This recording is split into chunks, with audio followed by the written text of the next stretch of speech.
Hello and welcome to round 5 of our EdCamp session. And with us today, we have Sandra Hensel and Jennifer Cook, and they are going to be co-presenting a session called Utilizing Restorative Language in Schools. I will put the link to the presentation in the comments.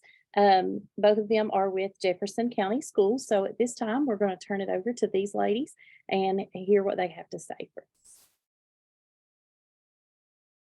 So good morning. I'm happy to be here to talk about restorative practices. RP is something we've now been utilizing in JCPS since 2016.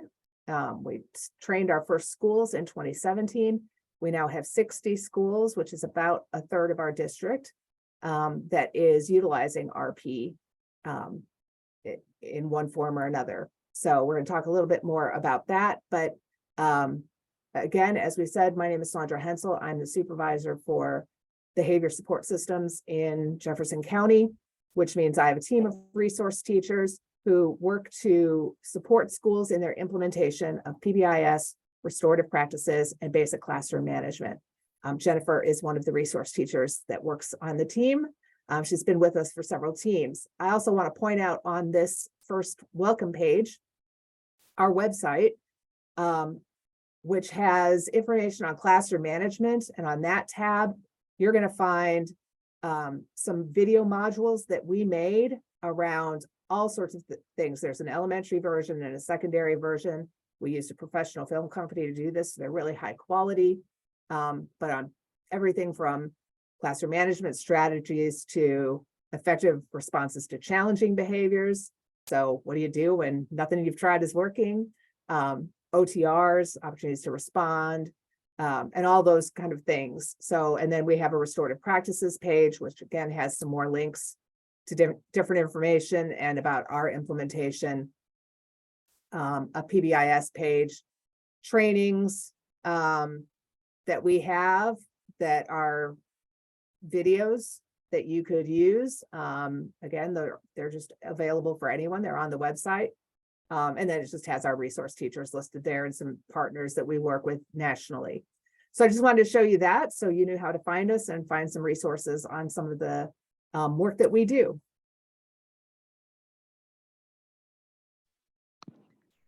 Thank you all for being here today. Again, I'm Jennifer Cook, and I have been with this team for about 3 years now.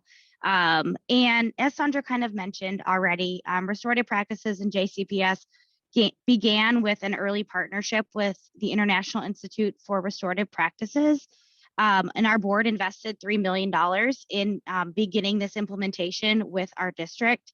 We began training schools in 2017 with the wall-to-wall model. So we go in and we train everyone in that building that we can possibly train. And we pay them if they are, staying for the summer or during certain beginning of the year days, if they can come in early. So that is kind of what some of that money has gone towards as well. But, we try and get everyone from bus drivers to cafeteria staff, anyone that is interacting with the students in our buildings to participate in this training. So the students aren't just getting restorative practices when they are in their classrooms. They are getting it when they are anywhere in that building. And like she mentioned, we also already have 60 of our 155 schools that are fully trained. And so today, let me just jump in and say too that so what you're getting today in 30 minutes is just one small little sliver that we feel like you don't have to do a full RP training in order to do, because everybody can be more restorative. So we're just giving you this tool that you can bring back to your schools that you can utilize to try and be more restorative in the work that you do. But our regular training, when we train a school in restorative practices, it's 6 hours of training. It's a full day. So again, our RP training is extensive, and this is just a small sliver. Thank you for that. So the basic premise of restorative practices is that human beings are happier, more cooperative, and productive, and more likely to make that positive change in their behavior when those in positions of authority do things with them rather than to them or for them. And this is really the basic foundation of all of restorative practices that we really dive into throughout our 6-hour training. And again, will still be a little bit of the foundation of our restorative language today. We also the aim of restorative practice is to develop that community and to manage conflict and tensions by repairing harm and restoring relationships.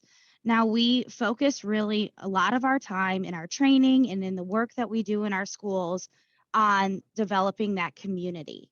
We have to have that strong community before we can really address managing that conflict and tensions. We know that there's going to be harm that happens. We work in schools, but we really have to develop that community within our classrooms and within our schools. And so about 80% of what we do focuses on the proactive piece. We want to, be proactive. We want to put things into place so that we are able to repair that harm and restore those relationships later on. And so what we're going to talk about today is mostly the proactive piece that you and your school can implement on a day-to-day basis. Start to build that community, build those relationships within your schools. So restorative practice is the science of relationships and community. And I've already said this a few times as we began here. This really is the foundation. We have to build those strong communities and strong relationships, not just in our classrooms, but amongst our whole entire building. So by using restorative language and restorative communication, we can help our classrooms and our students feel like they are part of that community. We can help our educators build those relationships within their classrooms, and so that our students can really feel like they are a part of that building. So if you guys will just take a second and put in the chat, how would you define communication? And I'll just give you about 30 seconds here. If you can put a few things in the chat, how would you define communication?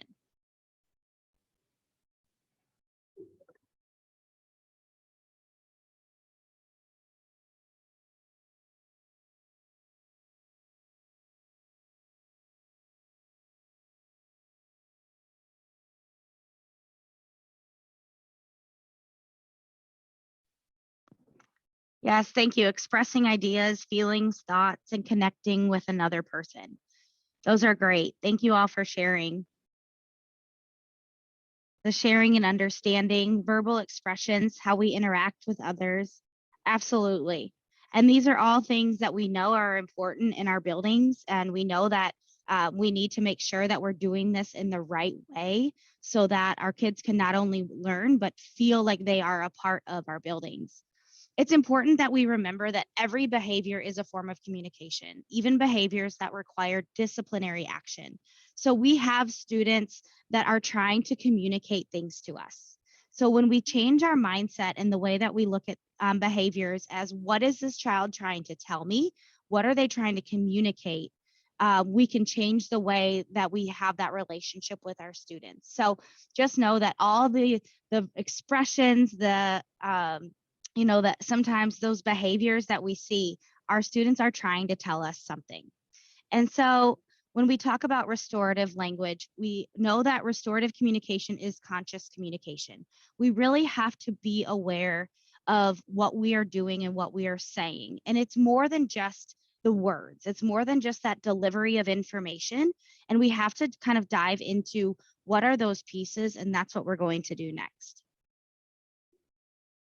So we like to talk about the 4 components of restorative language, and hopefully they'll be easy to remember because they'll all start with the letter R.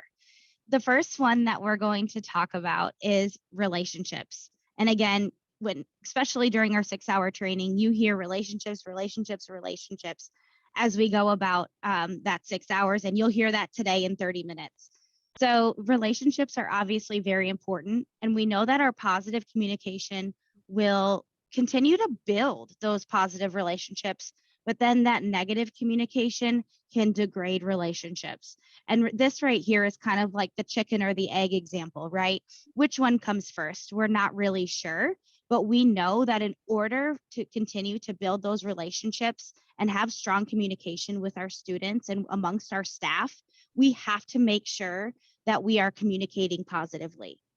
And that involves a lot of different things. Again, it's not just the words that we say. It can be our facial expressions, like you guys said in the chat there, and it can be our tone. It can be any type of way that we're communicating that information. We also need to recognizing that behavior is something that people do and value is something that people are. So a lot of this comes from the research from John Braithwaite, where he talks about separating the deed from the doer. So we need to recognize that our students have behaviors, but their value is still very important. And separating that, maybe that behavior wasn't what we wanted, but it doesn't change that our student is valued for who they are. But we need to recognize that those should be separated. And if we can do that, we can again continue to build those relationships and have strong communication with our students.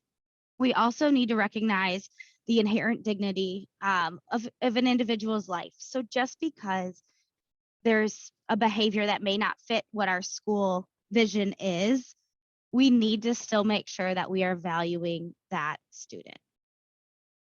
So relationship, recognition, and our third one here is respect. Now this one can be hard. It's hard sometimes to be respectful when we are communicating with other adults or sometimes students. But in order to do this, we have to make sure that we are understanding our own triggers. When we are triggered as adults, right, it makes respectful communication really hard. But we have to know what would trigger us so that we can be respectful in difficult situations. And by doing this, it does reaffirm our own dignity.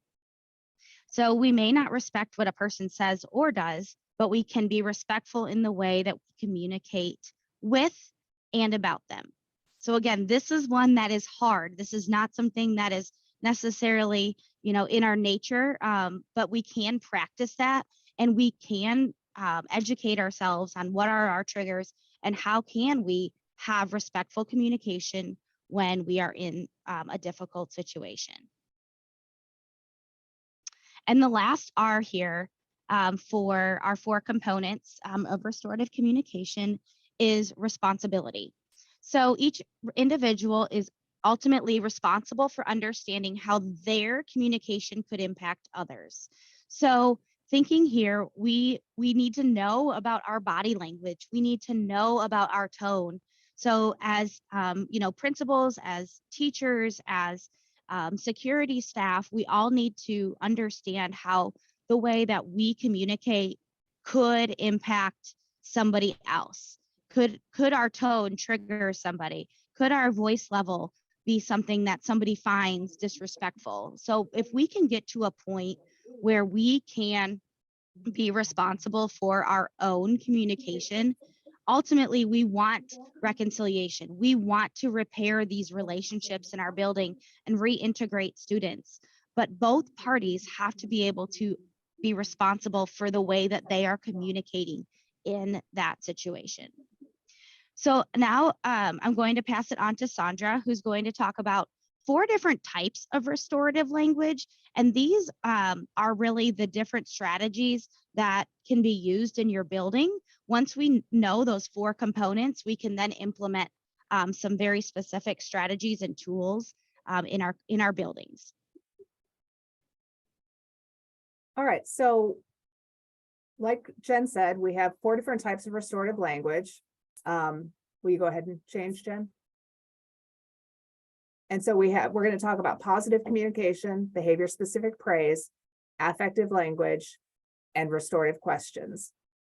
And so the first thing I'm going to say about this is that when we train, we often have teachers who on different segments and different elements of RP, they're like, I already do this. Yeah, I already do this all the time. And that's great. Again, I think restorative practices, a lot of it, good teachers, good administrators do it somewhat naturally. Like, it's who they are. And that's what I always say too. I don't want people to do restorative practices. I want them to become restorative people. And there's a difference there, right? It's your mindset, it's your attitude, it's who you are and how you interact with other people.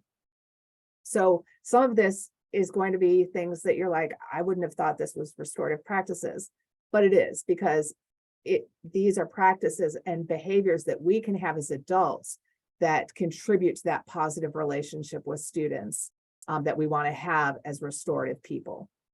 So first off is positive communication. And this, as Jen mentioned earlier, is both verbal and nonverbal. So, you know, it can be that thumbs up, it can be that smile, it can be a high five. It's just constantly trying to figure out, how do we communicate positively to students, both verbally and nonverbally. It's not necessarily tied to a specific behavior. It's when that kid walks in the door, good morning, I'm so glad to see you today, right? It's great to have you, or I missed you yesterday. I want you to know that the classroom just isn't the same when you aren't there. It's your tone, it's your voice level, and that can be hard, like Jen said, when we're triggered, when we're dealing with a kid who's escalated and calling us every name in the book, right? It's hard to keep that positive communication going, and yet it's incredibly important as part of the practices that we do to be restorative people. And then next we have behavior-specific praise. Again, this is one that I'm sure a lot of you practice, a lot of your teachers practice. And so it's thinking of it as a restorative practice, that this is something I can do to help build that positive culture and climate, to build a positive relationship. So behavior-specific praise is, it's specific to a student, describing that desired behavior. So you're actually identifying what is it that they did that was the desired behavior that you wanted them to do, raising their hand, asking for permission to get out of their seat, talking at an appropriate voice level, whatever that might be. And it can be to an individual student, it can be to a group. And the reason why this is so important is because we know from research that behavior-specific praise really does increase the social and academic performance of students, as well as improving the classroom climate. It makes the student who you praise much more likely to repeat that behavior, and it makes other students around much more likely to demonstrate that behavior. I was in a classroom not too long ago. The teacher had the students doing a restorative circle. It had been an academic circle, and so they had little lap boards, whiteboards that they could write on. And she said, okay, before we go back to our seats, we're going to do a community building circle. And so one of the students took their whiteboard and set it down on the floor in front of him. And the teacher named the student and said, oh, I really like the way you set your board down on the floor in front of you. Every other kid, there were 15 kids in this circle, suddenly every single one of them put their whiteboards down on the floor in front of them. And I was like, well, where's a video camera when I need one? Right? Because that's exactly what we say. When we praise a student for doing a behavior, other students are more likely to do it. And so that was just a great illustration to me of how important behavior-specific praise is. And so thinking of that, being very intentional with how we're using that, again, both individually or to a whole group of students. And then the next one is affective statements. And this is one that's very specific to RP. And those are those I statements that seek to understand or create an understanding of the impact of hurtful or harmful behavior.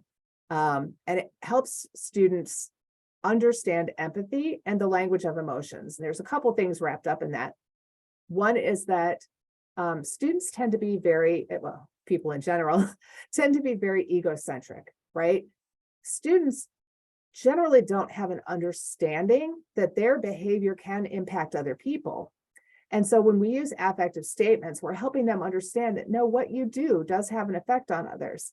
And they also sometimes don't have much understanding of the language of emotions. So they can say they're mad, they can say they're sad, they can say they're angry, happy, that's about it. So when we use lots of nuances of language. I'm frustrated, I'm hurt, scared, all of those. In talking about our emotions, we're giving them an understanding of these emotions and giving them the language so that they can better express what they're feeling at times. So we have some examples there. I feel glad when you raise your hand and ask for permission before getting out of your seat. I feel scared when you're running in the hallway because I'm really concerned that you might hurt yourself. You know, I need us all to really be safe. Please walk, right? So you can tie it in then with what the expectation is. But again, they can be both positive and negative, but helping people understand, helping kids understand that what they're doing is causing emotion in you and helping them understand that impact. And then the last one that, oh, sorry. Can I chime in really quick? A Yeah. question we get a lot when we train on this takes a lot of time. Do I have to say this all the time? And our answer is no. This is just a tool that you'll have in your toolbox. Sometimes you might use behavior specific praise. Sometimes you might, it might just be necessary for a thumbs up or I'm glad you're here. This using affective statements is just a tool in your toolbox, and it might not work right away. But I can tell you from experience, when I did this in my classroom, some kids might look at you a little crazy when you start to say, you know, I feel scared when you're running down the hallway. Would you please walk? But eventually that really does start to build that connection with that student, where I feel glad when you put away your Chromebook appropriately. It really does build that relationship with them. But again, it's not something that you're going to use, your teachers are going to use all the time. Again, just Right. when needed, it's here for it. And I would add too, that this is one where specifically relationship is key, because if you try to use an I statement to a 17-year-old kid who's done something and you don't have a relationship with them, they're going to be like, I don't really care how you feel, you know? So consider that as well, that relationship is so important, especially when using affective statements. And then the last piece, and I will say that I've presented on restorative questions to some other principal groups and administrator groups, and most of them walk away feeling like these restorative questions are gold. I mean, they are probably the most valuable tool in disciplinary situations or when behavior has happened that can be utilized. And so this is when Jen talked at the beginning about 80% of what we do is proactive, and really most of what we've talked about are proactive. This is a responsive. This is 100% something happened, a student had a behavior, harm was done. These are the questions you use to help work them through it. And so it's really designed to elicit that conversation. And it's a shift in problem solving that's solution centered. So it's, what are we going to do about this? And so you'll see that there's two different sets of questions. The first is when things go wrong and when someone has been harmed. So taking a look first at the when things go wrong, we have what happened. What were you thinking at the time? What have you thought about since? Who's been affected by what you have done and in what way? And what do you think you need to do to make things right? So I want to point out a few things about this. First of all, these were developed by psychologists. And this is from the International Institute of Restorative Practices. We did not develop these questions. These are kind of national normed questions. But so they were designed by psychologists to walk a student through the process of taking responsibility for their behavior. And so you'll notice the questions start with past. What happened? What were you thinking at the time? Present, what have you thought about since? Who's been affected? And then future, what do you need to do to make this right? So it's a past, present, future, walking them through the process. You'll also notice that the question that we generally ask when we sit down and a student has done something, which is, why did you do that, is not on there. Because the response I guarantee you probably get 90% of the time, which I always got 90% of the time, which is, I don't know, right? They don't know why they did it. And so this ask questions that help them understand maybe that why. And I will also say that, what were you thinking at the time? That question sometimes feels like the why did you do that? And so the response I've found that you often get for what were you thinking at the time is, I don't know, I wasn't thinking, right? Because often they were escalated, and when they're escalated, they really aren't thinking rationally. So then you get that, what have you thought about since? Like, okay, you weren't thinking at the time, but now that you've had some time, what's that thought process been in your mind? And it's really helpful. And a lot of our schools utilize this around suspensions, around any kind of disciplinary action with administrators. Teachers in the classroom use it when something's happened. And often by processing through it in the classroom with the teacher and the student, they don't have to remove the student from the classroom. They're able to resolve the situation right there and go on back to instruction. Then there's the other side, which is when someone has been harmed. And that's a piece that is very important because we often don't pay attention to the other side, the people who have been impacted by what the student has done. And in this situation, often it's not even other students. Sometimes it's the teacher that we need to go to and help them process what happened in their classroom. And so the questions for that, what did you think when you realized what had happened? What impact has the incident had on you and others? What's been the hardest thing for you? And what do you think needs to happen to make things right? Oh, and one other thing I forgot to mention too, when we talked to the person who has harmed others in some way, where there was a misbehavior, whatever, when we ask who's been affected by what you've done, students often need some help with that, right? They don't often, again, understand that their behavior has an impact on other people. And so you might ask questions. Well, how do you think the teacher felt when that happened? How do you think the other students in your class felt when that happened? How is this impacting me? Because I'm having to sit here in my office and have this conversation with you. I'm going to be calling home. What impact do you think it has on your mom? Right? So helping them process through that, they sometimes need a little guidance and direction on that. But so going back to the when someone has been harmed, just following up with people around those situations is really helps restore the relationships and helps them be able to process and come together and repair that harm. Like we said at the beginning, in terms of the aim of repairing harm, restoring relationships, and building community. So again, this is just a summary of what we talked about: the positive communication, the behavior-specific praise, affective language, and restorative questions. We do have that link to our website on that first slide, and you can get additional information. The next page, I think, has some resources as well. So there's a link for behavior-specific praise and affective language and restorative questions, where you can get more information on each of those individual pieces. So we're about out of time. We have about 2 minutes left. So I don't know if there are any questions, but we'd be happy to stay on for a few minutes and answer any questions you might have. I don't see any questions in the chat, but anyone is free to unmute and ask, or if you want to type a question, I don't mind to ask that for these ladies.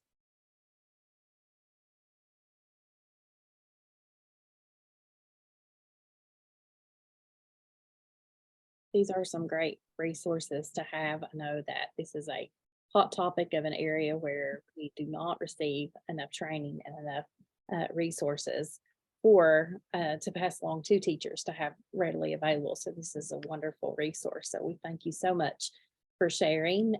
So if there are no further questions, then we will go ahead and stop the recording.